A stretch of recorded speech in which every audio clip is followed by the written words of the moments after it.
이미지 하나 보겠습니다. 바다 한가운데 표류하고 있는 한 척의 배입니다. 이 배가 왜 저렇게 표류를 하고 있다고 생각하시는지요? 비록 이 배뿐 아니라 바다 한가운데서 표류하고 있는 한 척의 배가 있다면 그 배가 왜 표류를 하고 있을까? 틀림없이 목적지를 잃어버렸기 때문일 것입니다. 배가 이렇게 목적지를 잃어버리고 바다 한가운데 계속 표류를 하고 있으면 앞으로 무슨 일이 일어날 수 있을 것 같습니까? 시간이 지나면 거센 폭풍우를 맞고 파손이 되든지 아니면 계속 표류하다가 여기저기 둥둥 떠내려가다가 어떤 돌출될 부분이 있으면 거기에 또 충돌을 해서 파손이 되든지 아마 파손될 가능성이 매우 높을 겁니다. 목적을 잃어버리고 표류하는 한 척의 배, 대단히 위험합니다. 성도는 교회라고 하는 그 한 척에 타고 있는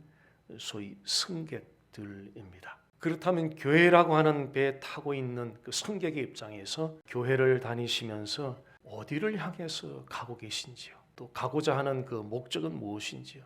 여러 가지 우리가 수고의 노를 졌는데 그 수고의 노는 무엇을 위한 것인지요? 만약 우리가 이 목적을 놓친 채 수고의 노를 계속 저어간다면 시간이 지나면 지날수록 점점 지쳐갈 것입니다. 영혼의 기운도 빠지고 육의 기운도 빠지고 기진맥진하면서 한 주가 교회를 다니는 그 자체가 굉장히 무료해질 것입니다. 어항 밖에 있는 물고기 한 마리 시름시름 죽어가잖아요. 그렇게 시름시름 죽어가는 어항 밖의 물고기를 어항 속에 툭 던져 넣으면 금세 기운을 차리고 활동하기 시작합니다. 놓쳤던 교회 목적을 다시 붙잡으면 그거는 목회자도 마찬가지고 성도들도 마찬가지예요.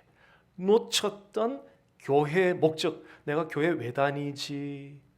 왜 교회를 가야지라고 하는 그 교회 목적을 다시 붙잡으면 시름시름 점점 지쳐가던 영혼들이 기운을 얻어서 일어나기 시작하죠. 그 결과로 생각이 활동하기 시작하고 감정이 활동하기 시작하고 행동이 활동하기 시작하면서 교회 생활에 탄력을 받기 시작하는 거예요. 이것이 하나님이 우리를 향해서 기대하시는 소위 교회 생활일 거라고 생각을 합니다. 자, 이를 위해서 우리는 몇 주 전부터 목적 있는 교회 시리즈로 말씀을 나누어 오고 있습니다. 지난 2주 동안에는 교회가 존재하는 목적, 왜 존재하는가? 그 첫 번째는 교회는 하나님을 예배하기 위해서 존재한다는 것을 살펴보았고요. 또 하나의 목적은 교회가 왜 존재하는가?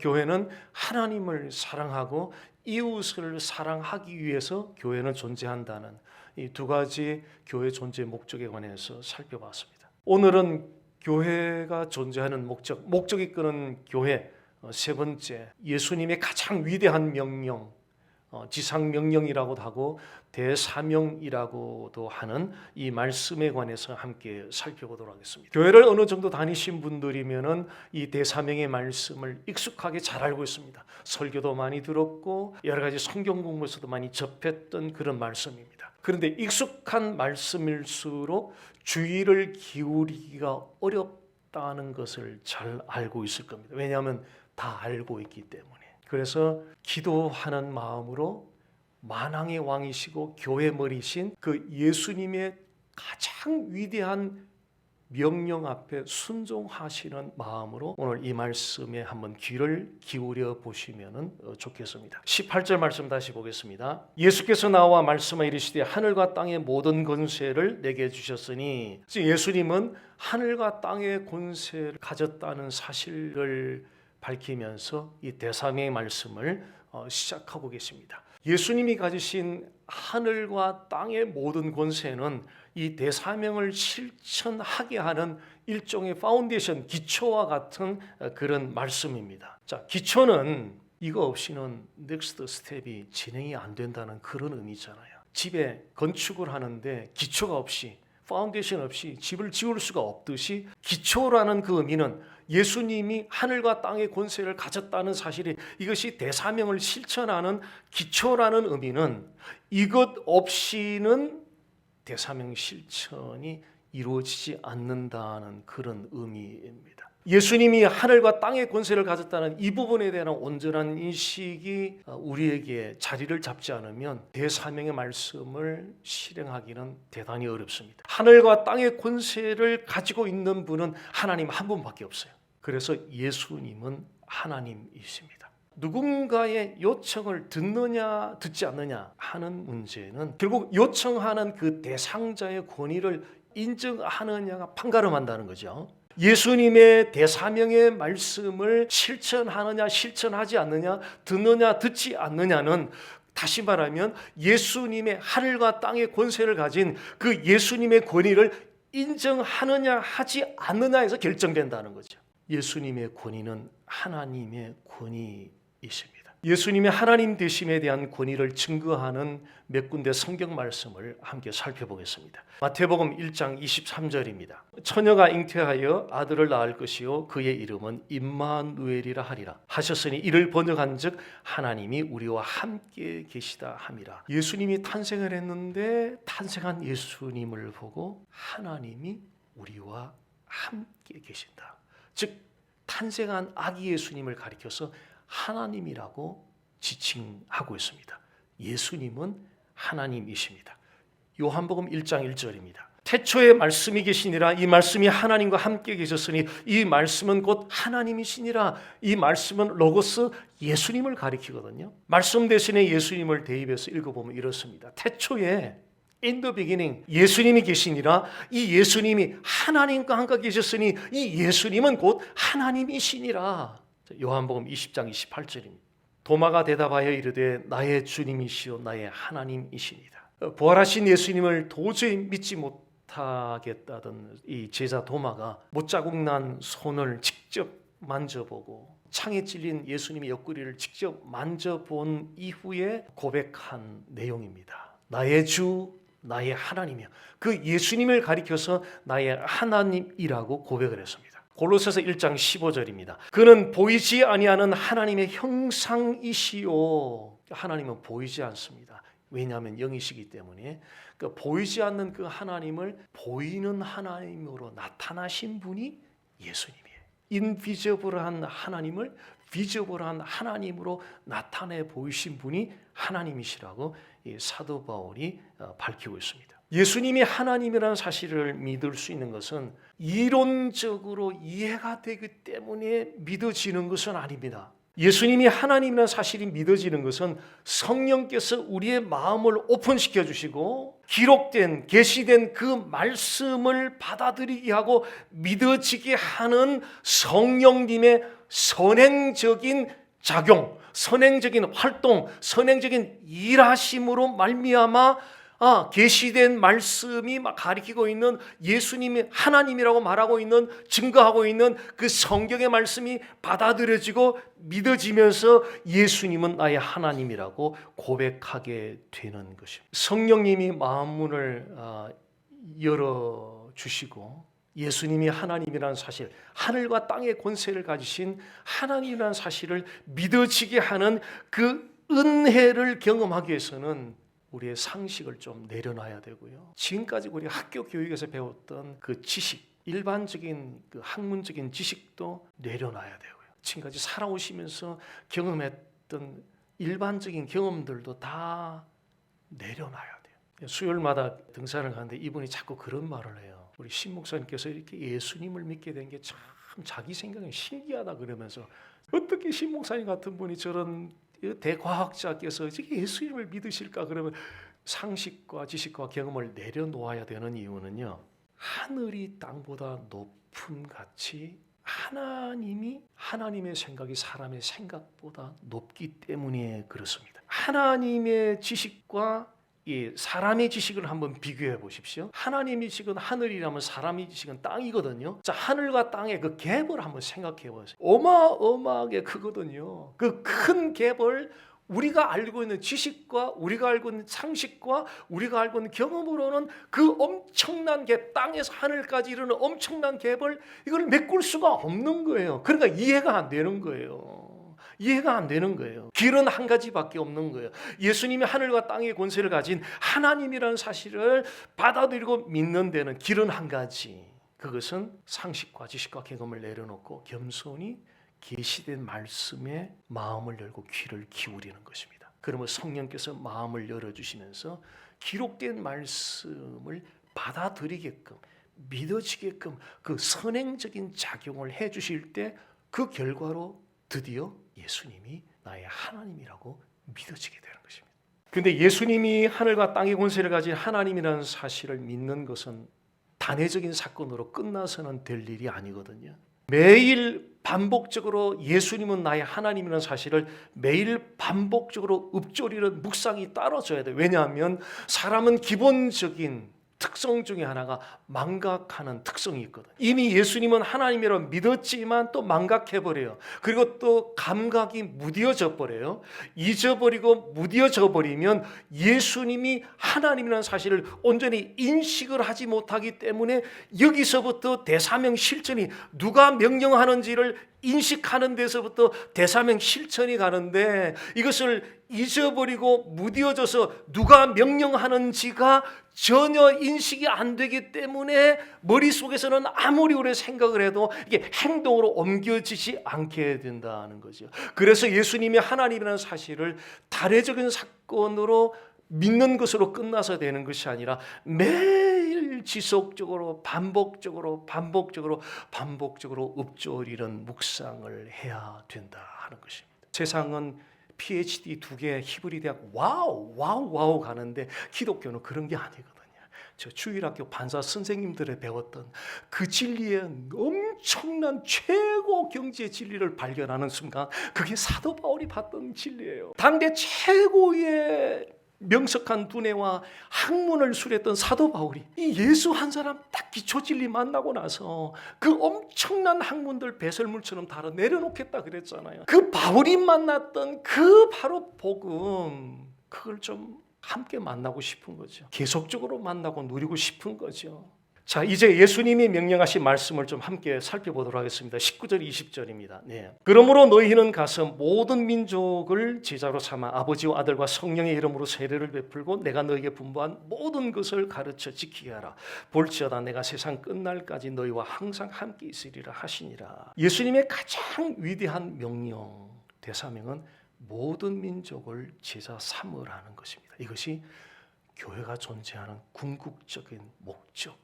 교회가 활동하기 위해서 건물이 필요하죠. 그런데 건물 건축하는 것이 교회가 존재하는 궁극적인 목적이 되어서는 안 돼요. 이것이 궁극적인 목적이 아니에요. 건물은 있어도 되고 없어도 돼요. 왜냐하면 그것 자체가 교회가 아니니까. 교회는 예수 그리스도를 믿는 성도들의 공동체, 무리들의 공동체, 그것이 교회이기 때문에 그 교회가 모여서 예배를 드리려니까 장소가 필요한 거예요. 건물이 필요하지만 건물 자체가 교회의 궁극적인 목적은 될 수 없다. 누구나 사람이 많이 모이는 것은 선호합니다. 그러나 단순하게 사람이 많이 모이는 것으로 교회의 궁극적인 목적이 될 수는 없다는 거죠. 자, 선교지에서 병원도 필요하고 학교도 필요해요. 그런데 선교지에 교회가 존재하는 중요한 목적은 병원이나 학교가 필요는 하지만 그것 자체가 선교사님들과 사역하는 궁극적인 목적은 아니라는 거죠. 선교지나 후방지역 똑같이 교회가 존재하는 목적은 어떻게 해요? 목회자에서 나와서도 안 되죠. 어떻게 목회자에서 비전이 나와요? 성경에 계시된 주님이 자신의 비전을 비주얼라이즈 해준 바로 계시된 말씀에서 이 그분의 비전을 따라가는 것이 교회요 성도 아니겠느냐는 거죠. 어찌하여 목회자의 철학과 목회자의 신앙에서 교회마다 다른 비전이 다 나올 수 있느냐는 거죠. 그리스도의 몸된 교회 머리는 한 분이시오. 오직 그분만이 머리시기 때문에 그분의 비전을 다 쫓아가는 것이 로컬 처치들의 공통된 비전 아니냐는 거죠. 어떻게 이 교회 비전 다르고 이게 어떻게 이럴 수 있느냐는 거예요. 교회가 우선적으로 자랑할 수 있는 것은 건물도 아니고 숫자도 아니고 프로그램도 아니에요. 저는 이렇게 개척을 하면서 직접 현장에서 뛰면서 교인들을 직접 만나보니까 그전에는 이렇게까지 몰랐어요. 정말 이제 실제로 실제 성도들의 현실을 정확하게 다 이제 접하고 나니까 모든 것을 정확하게 이해를 할 수 있게 되었어요. 교회가 우선적으로 자랑할 것은 건물도 아니고 숫자도 아니고 프로그램도 아니고, 정말 교회가 자랑하는 것은 요한계시록 7교회 보십시오. 제일 작은 교회가 빌라델피아 교회거든요. 예수님이 가장 칭찬했던 교회가 빌라델피아 교회예요. 이거 좀 우리 해석을 해봐야 되잖아요. 가장 작은 교회를 예수님이 가장 칭찬했단 말이에요. 정말 교회가 자랑할 수 있는 것은 모든 민족을 제자 삼으라는 대사명을 완수해가며 참 부흥을 지향하는 그런 이야기들을 교회가 진짜 자랑해야 되지 않겠느냐 하는 거죠. 참 부흥은 어떤 특정 장소나 특정 그룹에서 찾기 이전에 우리 자신 안에서 찾아야 됩니다. 참 부흥은 예수님과 성령님 안에서 하나님과 바른 관계를 계속 유지해 갈 때 침체됐던 영이 새롭게 살아나는 바로 그 지점을 우리는 부흥이라고 이야기합니다. 건물이 크게 웅장하게 올라가고 저기 부흥한다, 사람이 많이 모여서 부흥한다, 이런 개념이 아니라 진리신 예수님과 성령님 안에서 하나님과의 바른 right relationship을 가질 때에 그 결과로 침체됐던 영이 다시 리바이브, 다시 살아나고 있는 그 지점을 향해서 저기에 부흥이 있다고, 여기 부흥이 지금 일어난다고, 이거 한번 보라고, 내 안에 지금 부흥이 일어난다고, 내 안에 일어나는 이 부흥을 좀 나누고 싶은 거예요. 나만 빼고 일어나는 그런 부흥 스토리 말고요, 내 안에서 일어나는 부흥의 스토리. 사람들로부터 참 여기도 부흥이 있다 저기도 부흥이 있다는 이야기도 참 많이 들으셨을 겁니다. 그러나 하나님이 정말 기다리는 것은 내 안에서 일어나는 그 부흥의 이야기를 정말 듣고 싶을 거예요. 내 안에서 부흥이 일어나면 예수님을 전혀 모르던 사람들이 예수님을 믿고요, 하나님과 전혀 상관없이 살던 사람들이 하나님을 예배하기 시작하고요, 거룩한 하나님의 그 형상을 따라서 거룩한 변화가 나타나기 시작하고요, 내 뜻대로 살려고 하던 인생을 돌이켜서 하나님 뜻대로 살고자 매일매일 미끄러지면서도 또 몸부림치고 미끄러져 몸부림치는 바로 그 사람들 안에 지금 부흥이 일어나고 있는 거죠. 그 부흥을 확실하게 경험하는 그 길은 모든 민족을 제자 삼으라는 바로 이 대사명을 목표로 삼고 신앙생활을 꾸준하게 해갈 때에 우리 안에서 진정한 참 부흥이 일어나는 것을 경험할 수 있을 겁니다. 모든 민족을 제자 삼으라는 이 대사명 말씀 안에는요, 부흥에 필요한 모든 소스들이 다 담겨져 있어요. 다 담겨져 있어요. 그래서 각자가 모든 민족을 제자 삼으라는 이 말씀에 청종하고 가면 각자 안에서 일어나는 부흥을 틀림없이 경험할 수 있을 겁니다. 많은 경우 티칭도 많이 하고 설교 시간은 많이 듣기는 듣는데 그것이 늘 머리에서 왔다 갔다 했지 정말 가슴에서 그래 이거야. 자 보십시오. 이거를 월요일 아침마다 7시에 공부를 했던 팀이 있는데요. 이제 이번 주 월요일 날 다시 이제 개강을 하는데 매주마다 제일 먼저 이 대사명 말씀을 읽고 묵상하고 하는데 1년 반이 지나서 목사님 한 분, 왜 여목사님이 매번 이 대사명 말씀 묵상하면서 이제야 알겠다. 목회를 30년 가까이 하신 분인데 이제야 알겠다. 이미 머리로는 다 알고 있었잖아요. 이제야 알겠다는 게 그래 이거야. 여기서 영적 부딪힘이 그거야 라고 하는 고백이 정말 나오는 타이밍이 바로 그 타이밍이었대요. 그 지금 매주 한 주도 안 빠지고 교인들하고 매주 나가서 전도하고 있어요. 자, 예수님이 모든 민족을 제자 삼는 이 대사명을 완수하기 위해서 두 가지 전략을 말씀해 주셨는데 첫 번째 전도입니다. 전도에 대해서 말씀을 하면서 이론에 관해서는 제가 언급하고 싶지 않고요. 전도를 누가 말씀하셨는가 좀 살펴보고 싶어요. 19절에 보면은요. 너희는 가서 그러므로 너희는 가서 너희는 1차적으로는 당시 제자들 오늘날로 적용하면 예수 믿는 모든 그리스도인들 교회들을 가리킨다고 볼 수 있습니다. 그렇다면 모든 그리스도인들과 교회들에게 가라고 복음을 전하라고 전도하라고 말씀하시는 분이 누구신가? 18절 말씀 보겠습니다. 예수께서 나와 말씀하여 이르시되 복음을 들고 사람에 가라고 요청하는 분이 하늘과 땅의 권세를 가진 하나님이신 예수님이 요청하고 있다. 우리가 아직 죄인 되었을 때에 우리의 죄값을 대신 담당하시기 위하여 십자가에 못 박혀 피 흘려 죽으신 그 예수님을 생각할 때 가라는 이 예수님의 요청을 가볍게 여길 수 있겠습니까? 여전히 우리가 죄인 되어 있을 때 우리를 대신하여 우리의 죄값을 대신 담당하기 위하여 십자가에 못 박혀 피 흘리신 그분을 생각할 때, 그 예수님을 생각할 때 그분이 가라고 명령하는 이 명령을 가볍게 여길 수 있을까요? 그럴 수 없을 거예요. 절대 그럴 수 없을 거예요. 그래서 우리는 전도에 대해서 생각은 하지만 실천하지 못하는 것에 대해서 우리 모두가 공통적으로 부담을 안고 살아가고 있습니다. 저는 종종 라면을 좀 혼자 끓여 먹는데요. 그 라면을 끓이는 데는 타이밍이 있잖아요. 물이 보글보글 끓어야 돼요. 물 안 끓는데 라면 넣으면 그 라면이 삶아지지 않잖아요. 그러니까 물이 끓는데 라면을 넣어야 라면이 삶아지는 원리거든요. 근데 흥미로운 것은 비슷한 원리가 전도에서도 발견이 돼요. 사도행전 1장 8절 보십시오. 오직 성령이 너에게 임하시면 끝에 내 증인이 되리라. 성령이 너에게 임한다는 이 말씀은 무슨 의미냐면요, 한번 단회적으로 받는 그 사건을 말하는 게 아니고요, 이미 이들에게는 지금 성령이 이미 임하면 그 이후에 성령이 계속적으로 부어지는 것을 지금 말하거든요. 성령의 부어주심이 계속적으로 너희들에게 공급이 되면, 그 말이에요. 성령의 계속적인 부어주심이 공급이 되면, 계속적으로 공급이 되면 너희가 뭐가 돼요? 내 증인이 되리라. 나를 전도할 수 있을 것이라, 그 말씀하는 거죠. 성령님의 계속적인 부어주심을 계속 공급받을 때 성령의 열기가 보글보글 끓어올라요.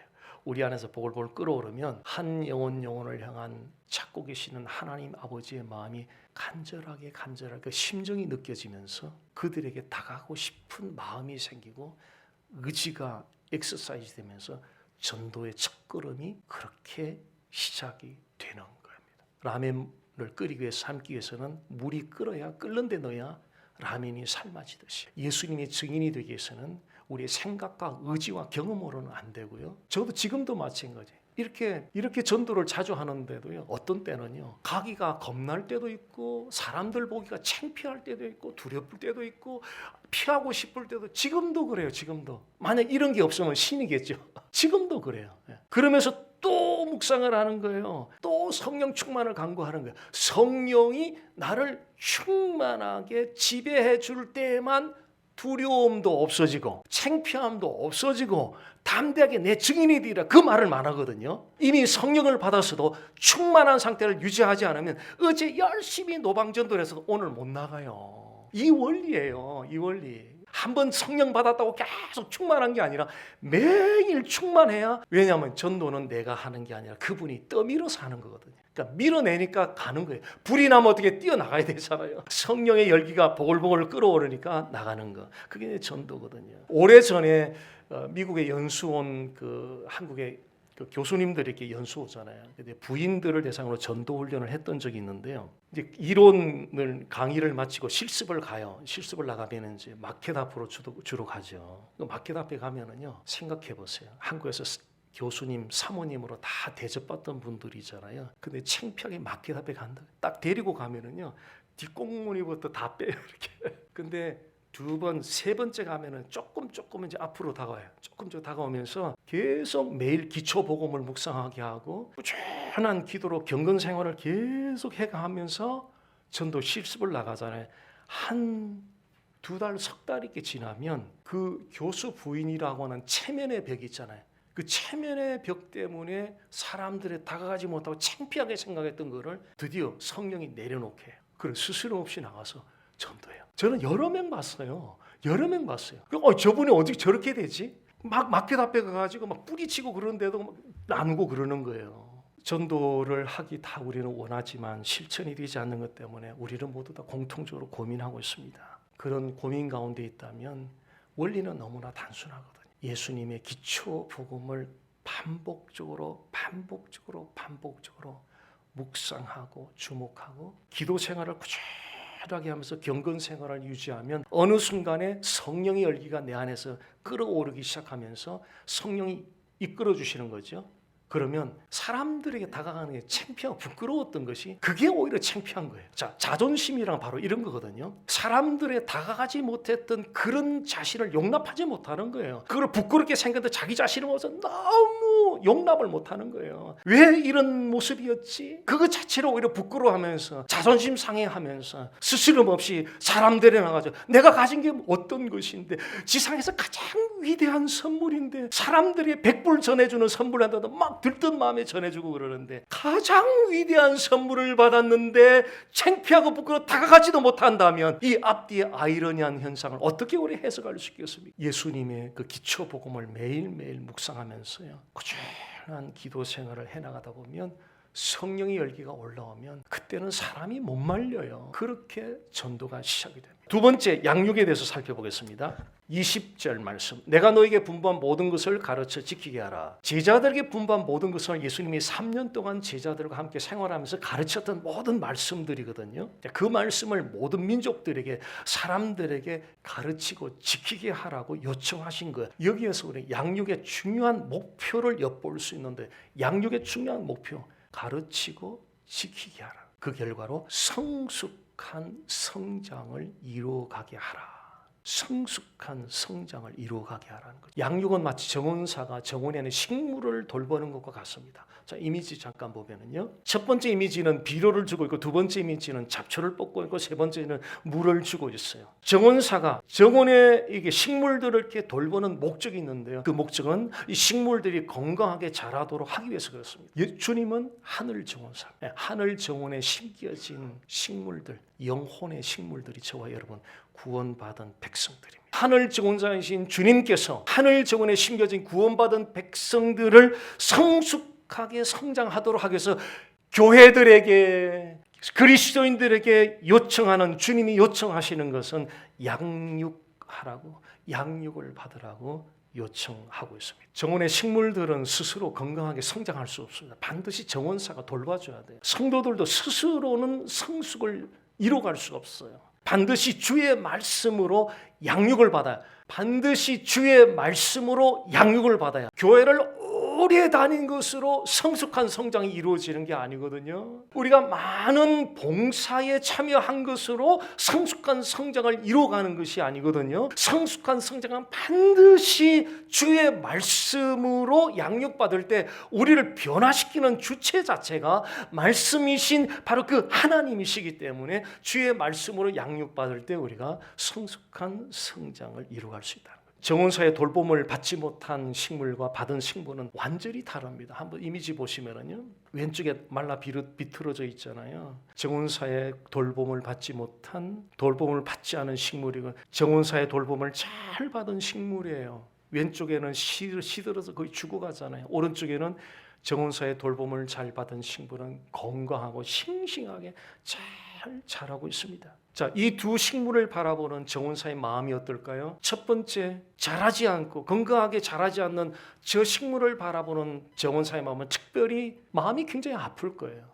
오른쪽에 건강하게 자라는 식물을 바라본 정원사, 얼마나 흡족하겠어요. 하늘 정원사인 주님이 바라보는 관점도 이와 같다는 거죠. 자, 주님은 우리가 주의 말씀으로 잘 양육을 받아서 성숙하게 성장을 이루어 한 영혼을 주님께로 인도하여서 그들도 제자로 세워지도록 하는 그 역할을 하나님은 우리에게 원하신다는 거죠. 자, 자동차로 장거리 운전을 해가다 보면요, GPS를 수시로 보잖아요. GPS를 수시로 확인하는 이유는 내 가는 방향이 지금 목적지로 제대로 가고 있는지를 확인하기 위해서 그렇습니다. 예수님을 믿고 교회 구성원이 되었다는 것은 교회와 함께 신앙의 여정을 함께 걷기 시작했다는 뜻이거든요. 그렇다면 교회 생활을 하면서, 교회를 다니면서 수시로 확인을 해보셔야 된다는 거죠. GPS를 수시로 확인해서 내가 가는 목적지와 정확하게 바르게 가고 있는지 디렉션을 확인하는 것처럼 내가 지금 교회 생활을 제대로 하고 있는지를 수시로 확인하는 것이 필요하다는 거죠. 만약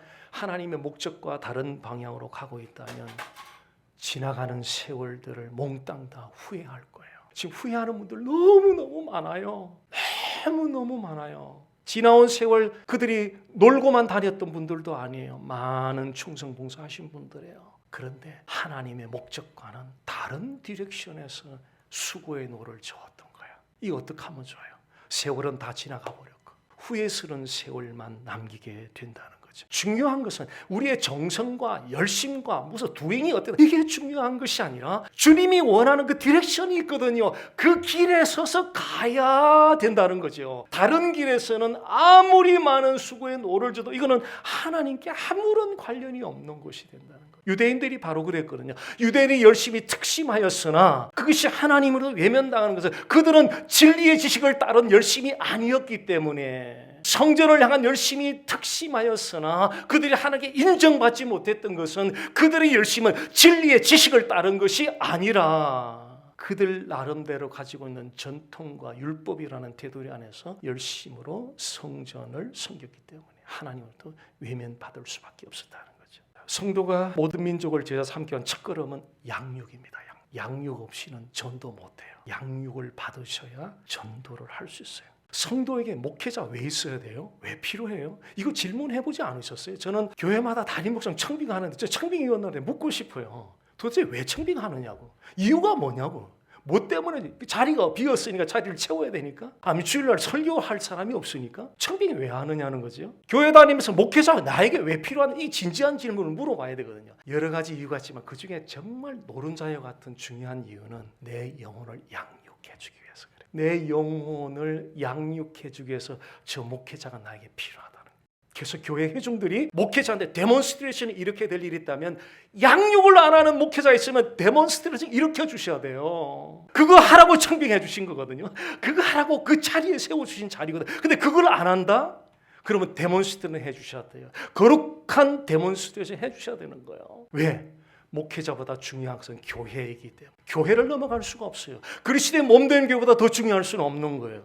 편안하게 지금 뭐 교회 생활하고 많은 사람 오고 가는데 너무 많아요. 지금 멀리 안 가도 굉장히 많아요. 그러나 그것은 주님이 그리는 로드맵과는 다른 방향이라는 거죠. 주님의 말씀으로 양육을 받으면요, 하나님 아버지 심정을 자꾸 알아가게 돼요. 자꾸 알아가니까 하나님 아버지 찾는 그 잃어버린 영혼에 대한 마음이 간절해지기 시작하는 거예요. 그러면서 전도가 시작이 되는 거예요. 전도를 하면서 보잘것없다고 나는 생각했는데 전도를 하다 보니까 모든 민족을 제자 삼는 하나님의 거룩한 하늘 헤븐리 프로젝트에 어느 순간 내가 동참자가 되어 있는 거예요. 모든 민족을 제자 삼는 하나님의 헤븐리 프로젝트잖아요. 거기에 내가 동참자가 되어 있는 거예요. 얼마나 영광스러운 자리입니까 이것이. 모든 민족을 제자 삼는 동참자가 되어서 정말 주님이 기뻐하시는 그런 신앙의 여정 함께 걸어가기를 주님의 이름으로 간절히 소원합니다.